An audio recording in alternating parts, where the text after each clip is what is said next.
Hi నమస్కారం అండి. ఈరోజు మా ఇంట్లో వచ్చేసి ఇది బోటి వండుతున్నామండి.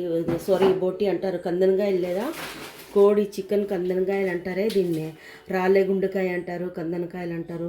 ఒక్కొక్క ఊర్లో ఒక్కొక్క పేరుతో అంటారు. మేము ఆంధ్ర వాళ్ళం కాబట్టి కందనకాయలు అంటాము. దాని తర్వాత టమాటా పండ్లు, ఉల్లిపాయలు, కొత్తిమీర, తర్వాత అల్లం, తెల్లవాయి, పచ్చిమిరపకాయలు పేస్టు, తర్వాత వచ్చి గోంగూర అండి. గోంగూర ఈ మూడు కలిపేసి వండుతున్నానండి. మీరు చూడండి.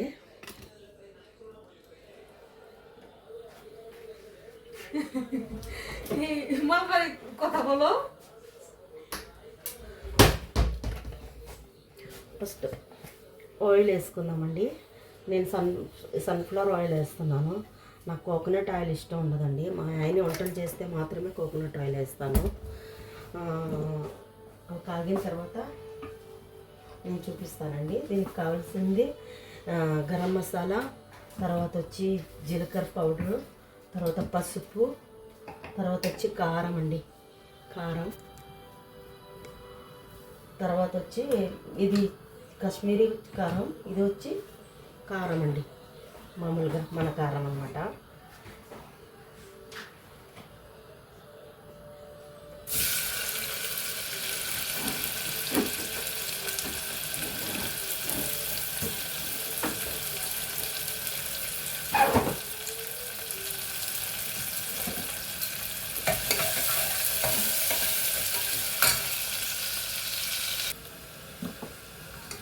ఉల్లిపాయలు బాగా వేగిపోయాయండి. వేగిన తర్వాత ఈ పేస్ట్ అనేది మనం వేసుకున్నాము.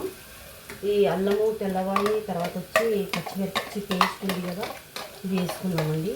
ఇది కూడా బాగా మగ్గాలన్నమాట. మంచి వాసన వస్తుంది తెల్లవాయి పేస్ట్ వేసే కలిపి.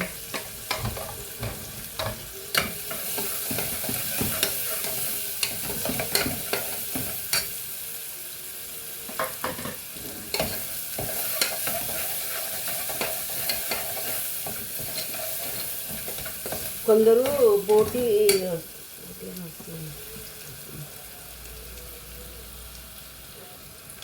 ఉల్లిపాయలు వేగాయండి. నేను ఇప్పుడు ఈ పేస్ట్ అనేది వేసాను. ఎల్లిపాయ, అల్లము, పచ్చిమిర్చి పేస్ట్ వేసానండి. ఇది కూడా బాగా మగ్గింది. మగ్గిన తర్వాత టమాటాలు వేయాలండి. టమాటాలు వేస్తానండి. టమాటాలు వేయాలా.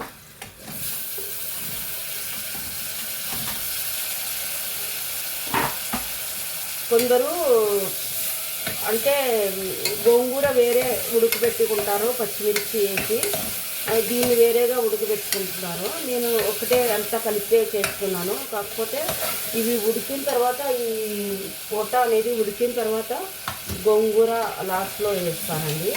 ఇప్పుడు ఇవి వేసేసి బాగా మగ్గనిద్దాము. కొంచెం ఉప్పు వేసుకుంటే తొందరగా మనకి మగ్గుతుందండి. టమాటాలు కానీ, ఎల్లిపాయ కానీ, మళ్ళీ ఈ తెల్లగడ్డ కానీ బాగా తొందరగా మగ్గుతాయి. అలాగే కారం, కాశ్మీరీ చిల్లీ 1 టీ స్పూన్ అండి.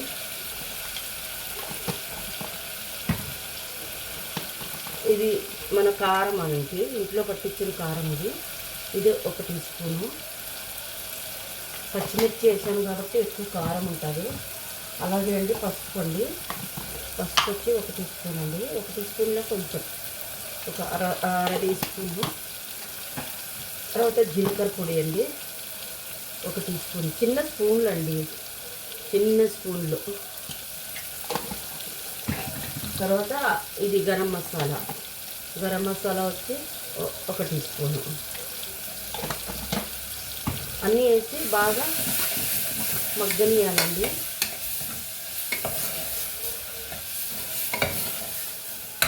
చూడండి బాగా మగ్గింది. ఇది మగ్గిన తర్వాత ఇందులోకి ఇది వేసుకోవాలన్నమాట.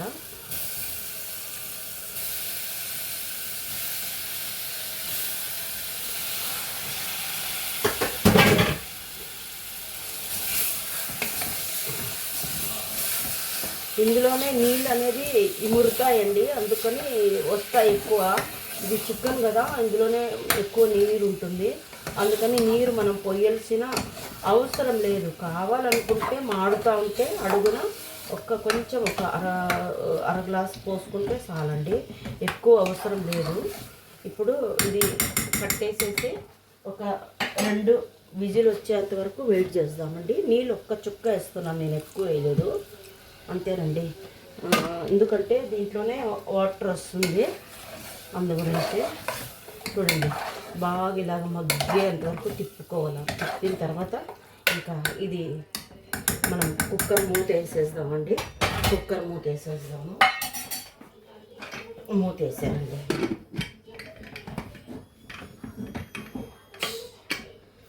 ఒక 2 విజిల్ వచ్చిన తర్వాత చెప్తానండి. చూడండి, 3 విజిల్ వచ్చిన తర్వాత గోంగూర వేస్తున్నాను. గోంగూర వేసి కలుపుతున్నాను. అందులో అసలు నీళ్ళు అనేది కొంచెం ఉన్నాయి, నీళ్ళు అనేది వేయలేదు, మీరు చూసారు, కొంచెమే వేసాను. ఇది బాగా కలుపుకుందామండి. ఇది కలుపుకొని బాగా మిక్స్ చేసుకోవాలి. చేసుకున్న తర్వాత ఒక టీ స్పూను ధనియాల పొడి వేయాలండి లాస్ట్లో. ఒక టీ స్పూన్ ధనియాల పొడి వేసేసి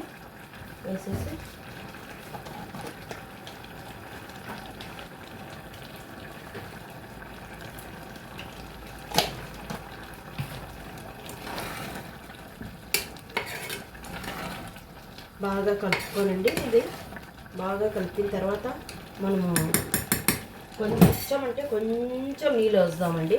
కొంచెం ఈ ఎల్లిపాయ ఇవి దంచుకున్నాం కదా, దాంట్లో నీళ్ళు వేసామండి. దంచుకున్న తర్వాత ఇంకా ఇది అంటే అది ఆల్మోస్ట్ అయిపోయింది. ఇంకా ఒక్క 15 నిమిషాలు ఉంటే సరిపోతుంది, 15 నిమిషాలు ఉంటే సరిపోతుంది. మూత పెడుతున్నాను, లాస్ట్లో నేను చూపిస్తానండి. చూడండి, చాలా బాగుంటుంది, టేస్ట్ కూడా చాలా బాగుందండి. ఓకే అండి.